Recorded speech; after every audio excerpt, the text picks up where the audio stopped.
Josias e seu tempo, parte 4, por Charles Henry Mackintosh. É profundamente interessante e instrutivo observar as ações de Josias, quando seu coração e consciência foram trazidos sob a poderosa influência da palavra de Deus. Ele não apenas se prostrou diante dessa palavra, mas também procurou levar outros a se curvarem da mesma forma. Este deve ser sempre o caso, onde a obra é real. É impossível para um homem sentir o peso e a solenidade da verdade e não procurar trazer outros sob sua ação. Sem dúvida, uma quantidade de verdade pode ser mantida no intelecto, mantida superficialmente, mantida de forma meramente especulativa e nocional. Mas isso não terá efeito prático, não afeta o coração e a consciência de forma imersiva, não afeta a vida e o caráter. E visto que não afeta nossas próprias almas, nem nossa maneira de apresentá-la, é muito provável que haja com muito poder sobre os outros. É verdade que Deus é soberano e pode usar sua própria palavra, mesmo quando dita por alguém que nunca sentiu realmente sua influência. Mas estamos falando agora do que pode ser buscado de forma adequada e natural. E podemos ter certeza de que a melhor maneira de fazer os outros sentirem profundamente é sentir profundamente nós mesmos. Considere qualquer verdade que desejar. Tome, por exemplo, a gloriosa verdade da vinda do Senhor. Como um homem tem mais probabilidade de afetar seus ouvintes com a apresentação dessa verdade? Sem dúvida, sendo ele próprio profundamente afetado. Se o coração estiver sob o poder daquela palavra solene, o Senhor está próximo. Se este fato for percebido em toda a sua solenidade para o mundo e em sua doce atração para o crente individualmente e para a igreja coletivamente, então certamente será apresentado de uma forma calculada para tocar o coração dos ouvintes. É fácil perceber quando um homem sente o que está dizendo. Pode haver uma exposição muito clara e inteligente da doutrina do segundo advento e de todas as verdades colaterais. Mas se for fria e implacável, cairá impotente aos ouvidos da audiência. Para falar aos corações sobre qualquer assunto, o coração do orador deve sentir. O que conferiu tanto poder aos discursos de Whitefield? Não era a profundidade ou o alcance da verdade contida neles, como se manifesta a qualquer leitor inteligente. Não. O segredo de sua poderosa eficácia residia no fato de que o orador sentia o que dizia. Whitefield chorou pelo povo, e não é de admirar que o povo tenha chorado sob Whitefield. Deve ser um miserável endurecido de fato, aquele que consegue permanecer impassível diante de um pregador que derrama lágrimas pela salvação de sua alma. Não sejamos mal interpretados. Não queremos dizer que qualquer coisa na maneira de um pregador possa por si só converter uma alma. Lágrimas não podem vivificar. A seriedade não pode regenerar. Não é por força nem por poder, mas pelo meu espírito, diz o Senhor. É somente pela poderosa ação da palavra e do Espírito de Deus que qualquer alma pode nascer de novo. Acreditamos plenamente em tudo isso e sempre teríamos em mente. Mas, ao mesmo tempo, acreditamos plenamente e também teríamos em mente que Deus abençoa a pregação fervorosa, e as almas são tocadas por ela. Temos muita pregação mecânica, muito trabalho rotineiro, muito do que pode ser justamente chamado de passar por um culto. Queremos mais seriedade, mais profundidade de sentimento, mais intensidade, mais poder para chorar pelas almas dos homens, um senso mais influente e duradouro da terrível condenação dos pecadores impenitentes, do valor de uma alma imortal e das realidades solenes do mundo eterno. Conta-se que um bispo perguntou certa vez ao famoso Garrick como ele conseguia produzir resultados muito mais poderosos com sua ficção do que os bispos conseguiriam com a pregação da verdade. A resposta do ator é cheia de força.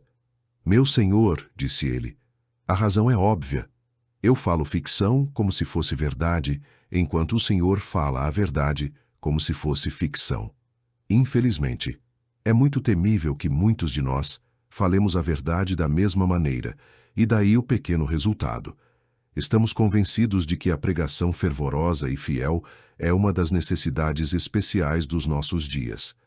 Há alguns, aqui e ali, graças a Deus, que parecem sentir o que estão fazendo, que se apresentam diante de sua plateia, como aqueles que se consideram canais de comunicação entre Deus e seus semelhantes, homens realmente dedicados ao seu trabalho, dedicados não apenas a pregar e ensinar, mas a salvar e abençoar almas. A grande tarefa do evangelista é unir a alma e Cristo. A tarefa do mestre e pastor é mantê-los unidos. É verdade, é a mais abençoadamente verdade, que Deus é glorificado e Jesus Cristo magnificado pelo desvendar da verdade. Quer os homens ouçam, quer se abstenham. Mas será que esse fato deve interferir, no mínimo grau, no ardente desejo por resultados em relação às almas? Não acreditamos nem por um momento nisso. O pregador deve buscar resultados e não deve se satisfazer sem eles. Ele não deve pensar em se contentar em continuar sem resultados, assim como o lavrador não pensa em continuar, ano após ano, sem uma colheita. Há alguns pregadores que só conseguem afastar seus ouvintes da pregação e então se contentam em dizer: somos um cheiro suave para Deus. Ora, acreditamos que isso é um grande erro e uma ilusão fatal. O que queremos é viver diante de Deus pelos resultados do nosso trabalho, esperar nele, agonizar em oração pelas almas, dedicar todas as nossas energias à obra, pregar como se tudo dependesse de nós, embora saibamos muito bem que não podemos fazer nada e que nossas palavras serão como a nuvem da manhã, se não forem fixadas como um prego em lugar seguro pelo mestre das igrejas. Estamos convencidos de que, na ordem divina das coisas, o trabalhador diligente deve colher o fruto do seu trabalho, e que, de acordo com a sua fé, assim será. Pode haver exceções, mas, como regra geral, podemos ter certeza de que um pregador fiel, trabalhando em sua esfera divinamente designada, mais cedo ou mais tarde, colherá frutos. Fomos atraídos para a linha de pensamento anterior enquanto contemplávamos a interessante cena da vida de Josias, apresentada a nós no final do 34º capítulo de Julgos Crônicas. Será proveitoso para nós nos determos nela. Josias era um homem profundamente sincero. Ele sentia o poder da verdade em sua própria alma e não conseguia descansar até reunir o povo ao seu redor, a fim de que a luz que brilhara sobre ele pudesse brilhar sobre eles também. Ele não descansou. Ele não podia descansar no fato de que seria recolhido ao seu túmulo em paz, que seus olhos não veriam o mal que estava vindo sobre Jerusalém, que ele escaparia da terrível maré de julgamento que estava prestes a se abater sobre a terra. Não. Ele pensava nos outros, sentia pelas pessoas ao seu redor. E na medida em que sua fuga pessoal estava conectada e baseada em sua verdadeira penitência e humilhação sob a poderosa mão de Deus, ele buscaria, pela ação daquela palavra que havia operado tão poderosamente em seu próprio coração, levar outros à mesma penitência e humilhação. Então o rei enviou mensageiros e reuniu todos os anciãos de Judá e de Jerusalém. O rei subiu à casa do Senhor com todos os homens de Judá e os habitantes de Jerusalém, os sacerdotes, os levitas e todo o povo, tanto os grandes como os pequenos, e leu aos seus ouvidos todas as palavras do livro da aliança, que se encontrara na casa do Senhor. O rei pôs-se em pé no seu lugar e fez uma aliança perante o Senhor, para andarem após o Senhor e guardarem os seus mandamentos, os seus testemunhos e os seus estatutos, de todo o seu coração e de toda a sua alma, cumprindo as palavras da aliança que estão escritas naquele livro. Fez com que todos os que estavam presentes em Jerusalém e em Benjamim a cumprissem, e os habitantes de Jerusalém fizeram conforme a aliança de Deus, o Deus de seus pais. Josias tirou todas as abominações de todas as terras que pertenciam aos filhos de Israel e obrigou todos os que estavam presentes em Israel a servirem ao Senhor, seu Deus, e durante todos os seus dias não se desviaram de seguir o Senhor, Deus de seus pais. Há uma bela lição moral em tudo isso para nós. Sim, muitas lições às quais nós, com toda a nossa luz, conhecimento e privilégio, podemos muito bem nos ater. O que, em primeiro lugar, nos impressiona, neste momento, é o fato de Josias sentir sua responsabilidade para com aqueles ao seu redor. Ele não escondeu sua luz, mas permitiu que ela brilhasse para o pleno benefício e bênção de outros. Isso é ainda mais impressionante na medida em que a grande verdade prática da unidade de todos os crentes, em um só corpo, não era conhecida por Josias, porque não foi revelada por Deus. A doutrina contida naquela breve frase, há um só corpo e um só espírito, só foi revelada muito depois dos tempos de Josias, mesmo quando Cristo, a cabeça ressuscitada, tomou assento à direita da majestade nos céus. Mas, embora esta verdade estivesse oculta em Deus, ainda assim havia a unidade da nação de Israel. Havia uma unidade nacional, embora não houvesse a unidade de um corpo, e essa unidade era sempre reconhecida pelos fiéis, qualquer que fosse a condição externa do povo. Os 12 pães, sobre a mesa dos pães da proposição, no santuário, eram o tipo divino da perfeita unidade, e, ainda assim, da perfeita distinção das 12 tribos. O leitor pode ver isso em Levítico 24. É cheio de interesse e deve ser profundamente ponderado por todo estudante das Escrituras e por todo amante fervoroso dos caminhos de Deus. Durante as vigílias escuras e silenciosas da noite, as 7 lâmpadas do candelabro de ouro lançavam sua luz sobre os 12 pães, dispostos pela mão do sumo sacerdote, de acordo com o mandamento de Deus sobre a mesa pura. Figura significativa. Nele prenunciamos, da maneira mais vívida, a unidade indissolúvel das 12 tribos de Israel, uma verdade que nunca deve ser perdida de vista, uma verdade que Deus revelou, estabeleceu e manteve, e que a fé de seu povo sempre reconheceu e agiu. Foi nessa grande verdade que Elias, o tisbita, tomou posição quando, no Monte Carmelo, construiu um altar com 12 pedras, segundo o número das tribos dos filhos de Jacó, ao qual veio a palavra do Senhor dizendo, Israel será o teu nome. 1 Reis 18. Ezequias considerou essa mesma verdade quando ordenou que o holocausto e a oferta pelo pecado fossem feitos por todo o Israel. 2 Crônicas 29 e 24. Paulo, em seus dias, referiu-se a essa preciosa verdade quando, na presença do rei Agripa, falou de nossas 12 tribos servindo a Deus instantaneamente, dia e noite. Atos 26, 7. Agora, se alguém daqueles homens de fé tivesse sido questionado, onde estão as 12 tribos? Poderia ter dado uma resposta? Poderia tê-las apontado? Certamente que poderia, mas não à vista do homem, pois a nação estava dividida. Sua unidade estava quebrada. Nos dias de Elias e Ezequias, havia as 10 tribos e as 2, e nos dias de Paulo, as 10 tribos estavam espalhadas, restando apenas um remanescente das 2 na terra da Palestina, sob o domínio da 4ª besta de Daniel. O que então? A verdade de Deus foi anulada pela condição externa de Israel? Longe disso. Nossas 12 tribos nunca devem ser abandonadas.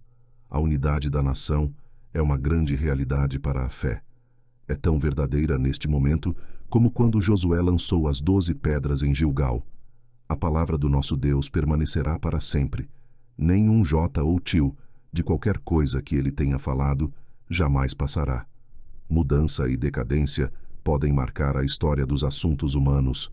Morte e desolação podem varrer, como um sopro fulminante, os cenários mais belos da terra. Mas Jeová cumprirá cada palavra sua, e as 12 tribos de Israel ainda desfrutarão da terra prometida em toda a sua extensão, largura e plenitude. Nenhum poder da terra ou do inferno será capaz de impedir esta consumação abençoada. E por quê? O que nos dá tanta certeza?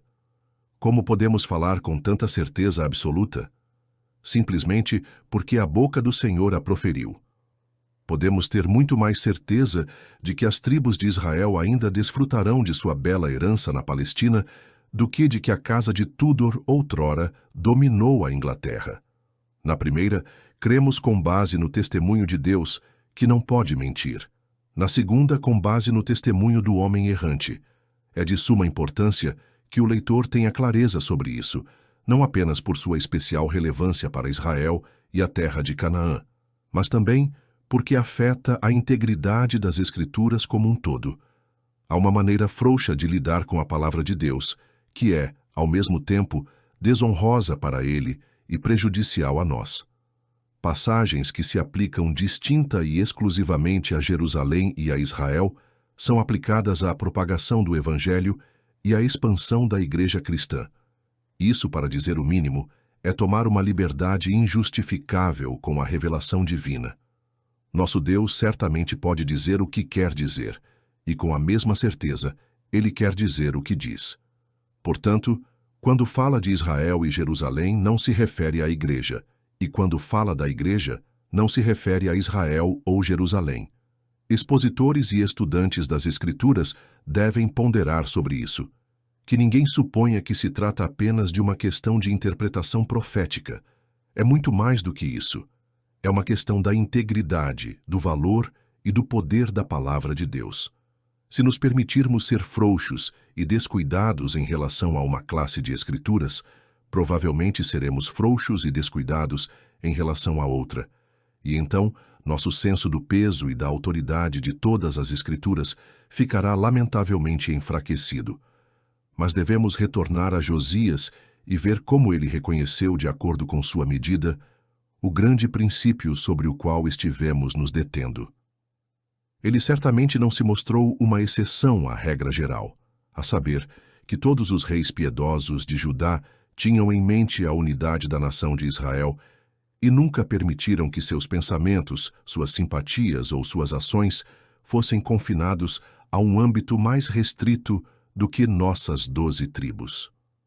Os 12 pães sobre a mesa pura estavam sempre diante dos olhos de Deus e sempre diante dos olhos da fé. Nem era isso uma mera especulação, um dogma não prático, letra morta.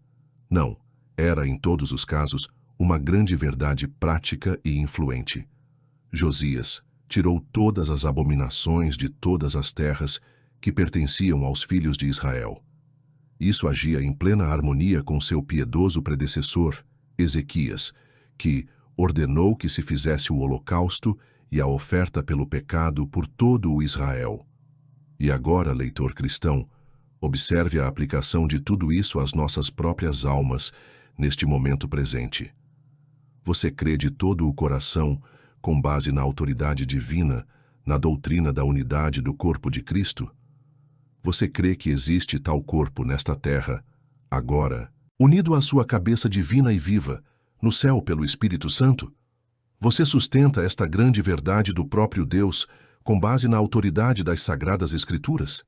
Você, em uma palavra, sustenta como verdade cardinal e fundamental do Novo Testamento a unidade indissolúvel da Igreja de Deus? Não se vire e pergunte, onde isso pode ser visto? Esta é a pergunta que a descrença sempre deve fazer, enquanto o olhar repousa sobre as inúmeras seitas e partidos da cristandade, e à qual a fé responde, enquanto o olhar repousa sobre aquela frase imperecível: há um só corpo e um só espírito. Marque as palavras. Não diz que houve, em um tempo, e haverá novamente um só corpo. Tampouco diz que tal coisa existe no céu. Não, mas diz: há um só corpo e um só espírito e agora nesta terra. Pode esta verdade ser tocada pela condição das coisas na igreja professa?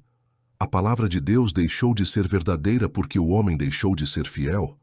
Alguém se atreverá a dizer que a unidade do corpo era apenas uma verdade para os tempos apostólicos e que não tem aplicação agora, visto que não há demonstração dela? Leitor, nós o advertimos solenemente para que tome cuidado ao admitir em seu coração um sentimento tão inteiramente infiel como este. Tenha certeza de que é fruto de uma descrença declarada na palavra de Deus. Sem dúvida, as aparências argumentam contra esta verdade. Mas que verdade é essa contra a qual as aparências não argumentam? E diga-se, é sobre as aparências que a fé sempre edifica? Elias construiu sobre as aparências quando ergueu seu altar de 12 pedras, segundo o número das tribos dos filhos de Jacó? O rei Ezequias construiu sobre as aparências quando emitiu aquele belo mandamento que o holocausto e a oferta pelo pecado deveriam ser feitos por todo o Israel. Josias construiu sobre as aparências quando realizou suas operações reformatórias em todos os países pertencentes aos filhos de Israel? Certamente que não. Eles construíram sobre a palavra fiel do Deus de Israel. Essa palavra era verdadeira, quer as tribos de Israel estivessem dispersas ou unidas. Se a verdade de Deus deve ser afetada pelas aparências externas ou pelas ações dos homens, então, onde estamos? Ou em que devemos crer? O fato é que dificilmente há uma verdade em toda a extensão da revelação divina à qual poderíamos entregar nossas almas com calma e confiança, se nos deixamos afetar pelas aparências externas. Não, leitor. O único fundamento sobre o qual podemos crer em qualquer coisa é esta única cláusula eterna. Está escrito. Você não admite isso? Toda a sua alma não se curva diante disso? Você não o considera um princípio inteiramente vital? Acreditamos que você, como cristão, sustenta, admite e reverentemente crê nisso. Pois bem, está escrito: há um só corpo e um só espírito. Efésios 4. Isso é tão claramente revelado nas Escrituras quanto somos justificados pela fé ou qualquer outra verdade. As aparências externas afetam a doutrina fundamental e salvadora da justificação pela fé. Devemos questionar esta preciosa verdade, porque há tão pouca demonstração de seu poder purificador na vida dos crentes. Quem poderia admitir um princípio tão fatal como este? Que completa subversão de todos os fundamentos da nossa fé está necessariamente envolvida na admissão desta linha de raciocínio tão perniciosa. Cremos porque está escrito na palavra, não porque é exibido no mundo. Sem dúvida, ela deveria ser demonstrada, e é nosso pecado e vergonha que não o seja. A isso nos referiremos mais detalhadamente posteriormente. Mas devemos insistir no fundamento adequado da crença, a saber, a revelação divina, e quando isso é claramente visto e plenamente admitido, aplica-se tão distintamente à doutrina da unidade do corpo quanto à doutrina da justificação pela fé.